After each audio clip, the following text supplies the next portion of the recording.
Okay, so it's much better from the face-on view, but I don't want you to feel like it's so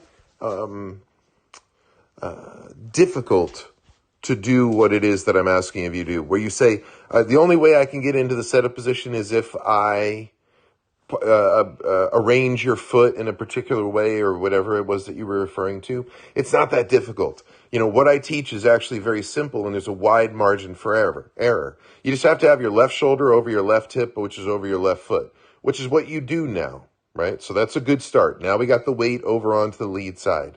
Now, I want you to improve how you're getting closed in the setup position. And I see you here being very deliberate about what it is that you're doing. And that's good. Being deliberate is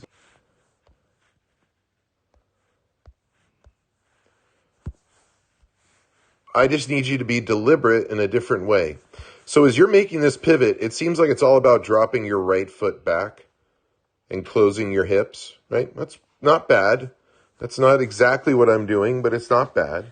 Watch what I do. I pivot my left hip forward onto my left foot. Right hip back toward my left hip. That controls everything. See how the hips are going first? Now the hips are causing the shoulders, the legs, and the feet to respond. But it's all coming from the hips. So don't do it from your feet. Don't do it from your shoulders. Do it from your hips.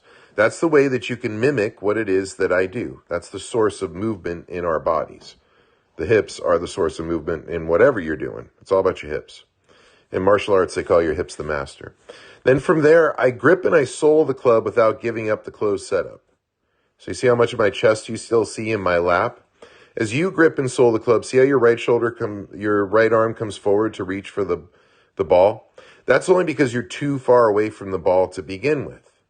So if you were closer to the ball and that grip was closer to you, you'd be able to leave your right shoulder back here and slip the club onto the ball.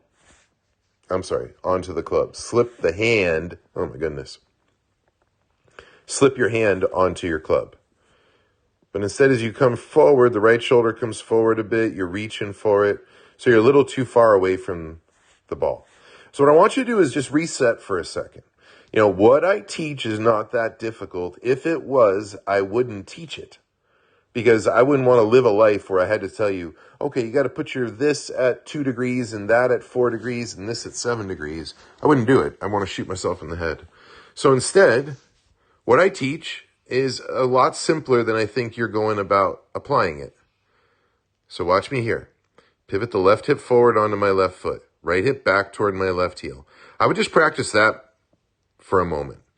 Look into a mirror and practice that. Make sure your left shoulder stays over on top of your left hip and left foot. Just do that. Then once you do that, slip your hands onto the club without giving up the closed position of your chest and your lap.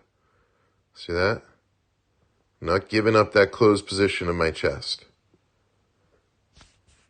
So, and when you get into the setup, you're just not closed enough with your upper body.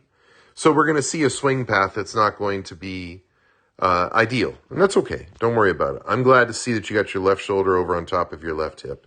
Next video now, let's see another down the line and face on view. And really, I want you to focus in on the setup position.